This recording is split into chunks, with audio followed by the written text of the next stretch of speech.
உறவுகள் அனைவருக்கும் வணக்கம். நான் தினேஷ் முல்லர். இந்த காணொலி எதற்காக அப்படின்னா, பழனியில் பிப்ரவரி 6ஆம் தேதி மலை மேலே ஒரு டயலாக் ஒன்று சொல்லியிருந்தேன். அதாவது பழனிக்கு வேணும்னா முருகன் அடையாளமாக இருக்கலாம், ஆனால் அந்த முருகனுக்கே அடையாளமாக இருக்கிறது தேவேந்திரன் நாங்கள் தான் பார்த்தீங்களா அப்படின்னு வந்து மேலே அந்த தங்கத்தேர் இருக்கக்கூடிய உலாவில் நாங்கள் அங்கே இருக்கக்கூடிய சகோதரில் வச்சு ஒரு வீடியோ எடுத்து போட்டிருந்தோம். அதை நிறைய இளைஞர்கள் வந்து அன்று தம்பி தீபக் பாண்டியன் நாமக்கல்ல இருந்து வந்த இளைஞர்கள் வந்து அந்த தீபக் பாண்டியனோட அந்த வேல்குத்தி வந்ததை அந்த கிரெயின் மூலியமாக வந்து அந்த பறவை காவடி வந்ததை அதை எடிட்டிங் பண்ணி இன்ஸ்டாகிராமு, ஃபேஸ்புக்கு, எக்ஸ் பக்கத்தில் எல்லா பகுதியிலும் போட்டிருக்காங்க. அது மில்லியன் கணக்கில் வந்து போயிருக்குது. அதை பார்த்துட்டு நிறைய பேர் கதறிக்கிட்டு இது வந்து அப்படி இது வந்து இப்படி அப்படின்னு நிறைய பேர் கதறல் சத்தம் வந்து ஒவ்வொரு தளங்கள்லையும் வந்து இருந்தது. அதை வந்து பார்க்க முடிஞ்சது. எதனால் நம்ம அதை பேசணும், எப்படி இது மாறிச்சு அப்படின்ற பற்றி தான் இந்த காலையில் வந்து பார்க்க போகிறோம். அதே போல் நேற்று மதுரையில் தெப்பத்தேர் திருவிழாவை பற்றி ஒரு விஷயம் பேசியிருந்தோம். மதுரைக்கு வேணால் யார் வேணாலும் அடையாளம் சொல்லிக்கலாம், ஆனால் தெப்பத் திருவிழாவுக்கு வந்து பார்த்திங்கன்னா தேவேந்திர குல வேளாளர், அதாவது அனுப்பாளர் குடும்பம் நாங்கள் தான் அப்படின்ற மாதிரி சொல்லியிருந்தோம். ஸோ இது எதனால் சொல்லியிருந்தோம், என்ன காரணத்துக்காண்டி சொல்லியிருந்தோம் அப்படின்ற பற்றி இந்த காலையில் வந்து பதிவு செய்ய போகிறோம். அதே போல் இதற்கு பெரும்பான்மையாக வேறு எந்த சமூகங்களுமே வந்து அந்த கமெண்ட் பாக்ஸில் போய் பார்த்தோம்னா எல்லா சமூகங்களையும் பார்த்து பிடிக்கலாம் கூட கடந்து போயிட்டாங்க. ஆனால் ஒரு சில தற்கொலைகள் மட்டும்தான் அதில் வந்து கதறிச்சு, வேறு யாரெல்லாம் சொல்ல முடியாது. அதுவும் புரிதல் இல்லாத பசங்க தான் சொல்லணும். ஏன்னா அதே கம்யூனிட்டியில் நம்மளை தொடர்ந்து ஃபாலோ பண்ணக்கூடியவங்க நிறைய பேர் இருக்கிறாங்க. ஸோ நேற்று நடந்த தெப்பத்தேர் திருவிழாவில் நடந்த நிகழ்வை பார்த்துட்டு கூட ஒரு சில பேர் வந்து வீடியோவில் குடிச்சிக்கும் இன்னும் 2-3 நாளில் கதறதுக்கு வாய்ப்பு இருக்குன்னு நினைக்கிறேன். இவங்களுக்கு மட்டும் கோயில் எப்படி வந்து இப்படி அனுமதிக்கலாம், இது வந்து சட்டத்துக்கு விரோதமாக இல்லை அப்படின்னு யாராவது கதறி வீடியோ, ஏன்னா அவங்களுக்கு கண்டென்ட் கிடைக்கலங்கிறக்கானே கதறி வீடியோ போடக்கூட வாய்ப்பு இருக்குன்னு நான் நினைக்கிறேன். பார்ப்போம் கதறாங்களா கதறலையா அப்படின்றத நம்ம அப்புறம் பார்ப்போம். இப்போ எந்த அடிப்படையில் இதை நம்ம அந்த இது பேசணும் அப்படின்ற பற்றி தான் இந்த காணொலியில் நான் பதிவு பார்க்க போகிறோம். அதாவது வருடந்தோறுமே வந்து பார்த்தீங்கன்னா, அதாவது தைப்பூசத்துக்கு ஒரு 5 தினங்களுக்கு முன்பு சரிங்களா, அந்த கொடியேற்றம் நடந்த மறுநாளே வந்து பார்த்தீங்கன்னா முதல் மரியாதை, முதல் மண்டபப்படி, முதல் பரிவட்டம் சரிங்களா, முதல் தங்கத்தேர் இருக்கக்கூடிய உரிமை வந்து பார்த்தீங்கன்னா தேவேந்திர குல வேளாளர் சமூகத்துக்கு தான். அது பல்லடு காலங்காக, அதுவும் முன்னோர்கள் தலைமுறையாக இருந்தது, இடைப்பாட்ட காலங்களில் விட்டுட்டாங்க. அதாவது இந்த பழனி 2ஆம் செப்பேடாக, அதான் முதல் செப்பேடு தொடர்ந்து 2ஆம் செப்பேடாக தான் குறிப்பிடப்பட்டதுலேயே தேவேந்திர குல வேளாளர் சமூகத்தோட என்ன வரலாறு சிறப்பு இருக்குது அப்படின்னு வந்து நம்ம பலமுறை சொல்லிட்டு ஓயாமே அதை அரைச்சமாகவே நம்ம அரைச்சிட்டுன்னு விரும்பலை. அதன் அடிப்படையில் தான் அதை மீட்கிறதுக்கு தமிழக மக்கள் முன்னேற்ற கழகத்தின் நிறுவன தலைவருமான அகில இந்திய தேவேந்திர குல வேளாளர் சங்கத்தோட தலைவருமான தமிழினவேந்தர் அண்ணன் டாக்டர் பே ஜான் பாண்டியன் அவர்கள்ட்ட வந்து அங்கே இருக்கக்கூடிய கிராமத்தை சார்ந்த எல்லாருமே கொண்டு செம்பு பட்டயத்தை கொடுக்குறாங்க. இந்த நம்ம உரிமையை மறுபடியும் நம்ம மீட்கணும் அப்படின்னு சொல்கிறாங்க. அவங்க அன்றைய காலகட்டத்தில் கலைஞர்கள்ட்ட முறையிட்டு மீண்டும் அந்த மரபுரிமையை நம்ம வாங்கி கிட்டத்தட்ட 28 வருடங்களாக அதை கடைபிடிச்சிட்டு வந்துகிட்டே இருக்காங்க. இந்த பழனி சுற்றி உள்ள தேவேந்திர குல வேளாளர் சமூகத்தை சார்ந்த ஊர் குடும்பனார்கள் சார்பாக அண்ணன் ஜான் பாண்டியன் அவர்கள் வந்து இந்த உரிமை வந்து வாங்குறாங்க. இது 28 ஆண்டுகளாக வந்து நடந்துக்கிட்டு வந்து இருக்குது. இது தொடர்ந்து நடந்துகிட்டு இருக்குது. இதை வருடந்தோறும் வந்து பார்த்திங்கன்னா சிறப்பான முறையில் எங்கள் மக்கள் வந்து கொண்டாடிட்டு வந்துட்டு இருக்கோம். அவன் ஒவ்வொரு விஷயத்திலும் வந்து உணர்ச்சிப்பட்டு இருக்கான். நான் ஏன் வந்து எங்களோட அடையாளம் அப்போ நான் சொல்கிறேன் அப்படின்னா, நான் நெஞ்சில் தாங்கி நிற்கிறேன் இல்லையா, இந்திரன் இவங்களோட பொண்ணை, அதாவது முருகனுக்கு தெய்வானை, இவங்களோட தெய்வேந்திரனோட பொண்ணு தெய்வானை வந்து முருகனுக்கு வந்து திருமணம் முடிச்சு கொடுத்த வரலாறு படித்தவங்களுக்கு தெரியும், படிக்காத தற்கொலைகளுக்கு தெரியாது. அதன் அடிப்படையில் நாம் இந்த டயலாக் வந்து சொல்கிறோம் சரிங்களா, இந்த ஆன்மீகம் சம்பந்தமாக. ஏன்னா நிறைய கோவில்களில் சொல்லிக்கிட்டே போகலாம் அந்த சமூகத்திற்கான என்னென்ன கோயில்கள் அப்படின்னு. தொடர்ந்து மூவேந்தர் மீடியாவில் தொடர்ந்து ஆன்மீக நிகழ்வாக இருக்கட்டும், இந்த சமூகத்திற்கான உரிமை போராட்டங்களாக இருக்கட்டும், எல்லாத்துலேயுமே தொடர்ந்து எல்லா களத்துலையுமே வந்து இந்த மூவேந்தர் மீடியானது தொடர்ந்து களமாடிக்கிட்டு இருக்குது. அதன் அடிப்படையில் எங்களுக்கு உறவின் முறையில் இருக்குது, உங்களுக்கு கடவுளாக இருக்கலாம், எங்களுக்கு உறவினர் அப்படின்ற அடிப்படையில் நாங்கள் பேசுகிறோம். உனக்கு இங்கே வலிக்குது, படித்தவர்கள், பண்பானவர்கள் எல்லாருமே இருக்காங்க, அவங்க பார்த்து கடந்து போயிடுவாங்க. ஆமாப்பா அவனுக்கான சிறப்பு இருக்குது, அவன் பேசுகிறான், இதில் ஏன்டா இவங்க போய் கதறீங்க அப்படின்ட்டு பேசாமல் போயிடுவான். ஆனால் அடிப்படை புரிதல் இல்லாத கூமுட்டைகள் வந்து கடவுளுங்கிறது எல்லாத்தையும் பொதுவாக நாங்கள் இல்லைன்னு சொல்லலையே, அதுக்கான என் உறவினர் வந்து என் உறவினர் இல்லைன்னு நான் சொல்ல முடியும்.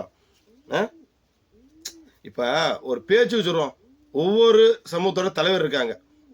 இப்போ வாவு சிதம்பரம் பிள்ளை அப்படிங்கிறது வந்து பார்த்தீங்கன்னா அவர் ஒரு பொதுவான தலைவர், சரியா?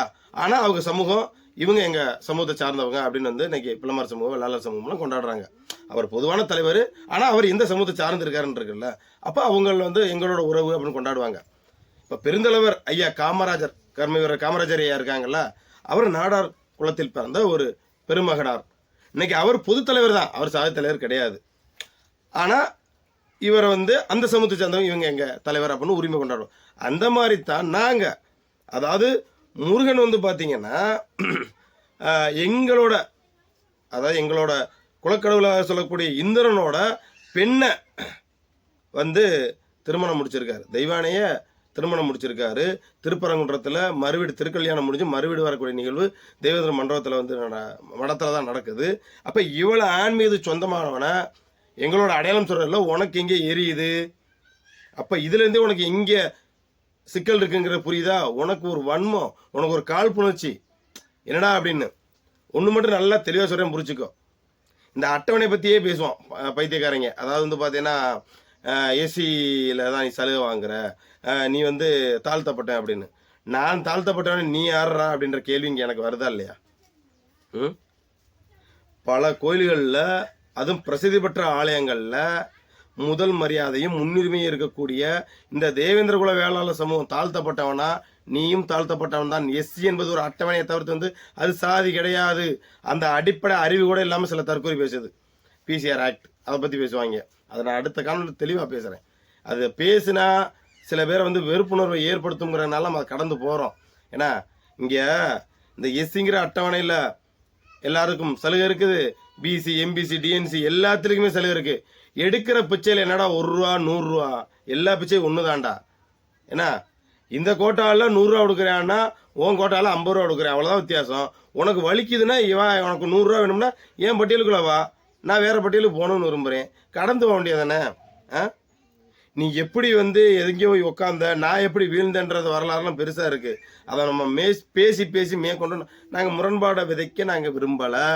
நாங்கள் கடந்து அரசியல் நோக்கி நாங்கள் பயணிச்சிட்டோம். இன்றைக்கி நீ அரசியல் அதிகாரத்தில் நீ போயிட்ட, அதை நோக்கி நான் ஓடிக்கிட்டு இருக்கேன். அப்படி ஓடிட்டு இருக்கும்போது நாங்கள் யாரையும் போய் வாண்டாட வந்து உரண்டை இழுக்கலை. அதை புரிஞ்சுக்கணும். ஏன் ஆன்மீக விழாவில் எனக்கு என்ன சிறப்பு இருக்கோ அதை நான் பேசிட்டு போகிறேன், உனக்கு எங்கே வலிக்குது? அப்போ நம்ம என்ன சொல்ல வரோம் அப்படின்னா வந்து உனக்கு பிடிக்கலையா கடந்து போ. என்னைக்காவது எவனோட விஷயத்துலையாவது வந்து நான் வந்து கமெண்ட் பண்ணி பார்த்துருக்கியா? அப்போ என் விஷயத்தை மட்டும் என்ன ஆணியை பிடுங்கிறதுக்கு இங்கே வார. உனக்கு பிடிக்கலையா கண்ணை மூடிட்டு போ, இல்லைன்னா என் ஃபேஸ் வருதா வீடியோ தள்ளிவிட்டு போ. அதை ஏன்டா நீ உட்காந்து பார்த்துட்டு இருக்க தம்பிலா? என்ன பார்க்கறதுக்கு உன் சமூகத்தை சார்ந்த எத்தனையோ நல்ல உள்ளங்கள் இருக்காங்க, என்னோட சகோதரர் இருக்காங்க, என்னோட நண்பர் இருக்காங்க. இன்ன வரைக்கும் நம்ம ஃபோன் அடித்து நண்பா இந்த விஷயம் நான் இங்கே வர்றேன் அப்படின்னு சொன்னால் உதவி செய்கிறதுக்கு உன் சமூகத்திலே அவ்வளோ நட்பட்டாரத்தில் இருக்காங்க. நான் அப்பேற்பட்ட நபர்களை தான் நான் சம்பாரிச்சு வச்சுருக்கேன். இந்த தண்ணி அடிக்கிறவன், கஞ்சா அடிக்கிறவன், ஏன்னா ஊக்காளியை சுற்றுறவன், இவங்களெல்லாம் நான் பெருசாக சம்பாரிச்சு வைக்கல. என்னோட பழக்க வழக்கத்தில் என்ன ஃபாலோ பண்ணக்கூடியவங்கெல்லாம் எல்லா சமூகத்திலையும் இருக்கவங்க என்னன்னா எல்லா விஷயத்தையும் புரிஞ்சுக்கிட்டவங்க, பகுத்தறிவாக உள்ளவங்க. அவங்களுக்கு புரியும் நான் பேசுகிற விஷயம் சரியா தவறான்றது அவங்களுக்கு புரியும். நான் சொல்கிற விஷயம் பிடிக்காத யாராருக்கு பிடிக்காது, யாராருக்கெல்லாம் எரிச்சல் விட்டோம்னா கஞ்சா குடிக்கிறவனுக்கு, தண்ணி அடிக்கிறவனுக்கு, பொறுக்கித்தனமாக திடுறவனுக்கு, காவலித்தனமாக பேசுகிறவனுக்கு தான் வெறுப்புணர்வு ஏற்படுத்தும். சரியா? அதனால் வந்து உனக்கு அப்படி இருந்துச்சா அதுக்கு நான் பொறுப்பல்ல. சரியா? நான் சொல்கிறது உண்மையாக பொய்யான்னு நீ ஆய்வு பண்ணு. அதை விட்டு நம்ம என்ன சொல்கிறோன்னு தெரில. அப்புறம் ரெண்டாவது நம்ம தெப்பத்தேர் திருவிழா, அதில் ஒரு டைலாக் வந்து பேசியிருந்தோம். மதுரைக்கு வந்து யார் வேணாலும் அடையாளம் சொல்லி கொண்டாடிக்கலாம், ஆனால் தெப்பத்தேர் திருவிழாவுக்கு வந்து உரிமை கொண்டாடக்கூடியவங்க அனுப்பானடி தேவேந்திர குடும்பர்கள் தான் அப்படின்னு ஒரு டைலாக் வந்து சொல்லியிருப்போம். அதுலேயும் வந்து பார்த்தீங்கன்னா ஒரு 4-5 பரதேசி மட்டும்தான் கதறிச்சு.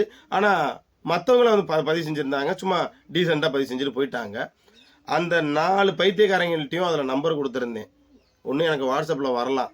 என்ன அதில் பதிவு செய்கிறதெல்லாம் பார்த்து எனக்கு சிரிக்கிறதா அழுகிறதானோட எனக்கு தெரில.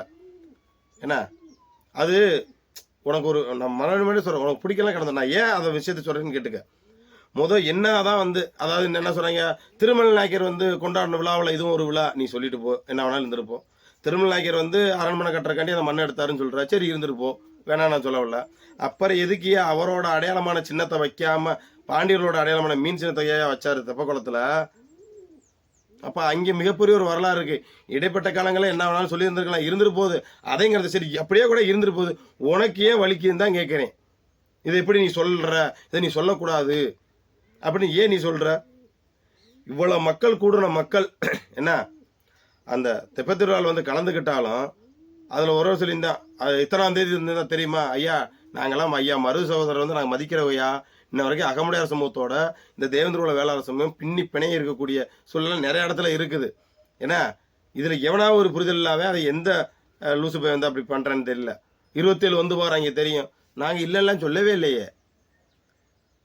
இந்த விழாவை நாங்கள் ஏன் பெருமைப்படுத்தி சொல்கிறோம் அப்படின்னா, அனைத்து சமூக மக்களும் கூடக்கூடிய அந்த நிகழ்வில் அனுப்பானடியை சேர்ந்த அக்னிவீர குடும்பர் வந்து அந்த பட்டு வீசி அந்த விழாவை தொடங்கக்கூடிய நிகழ்வு தானே நடைபெற இருக்குது.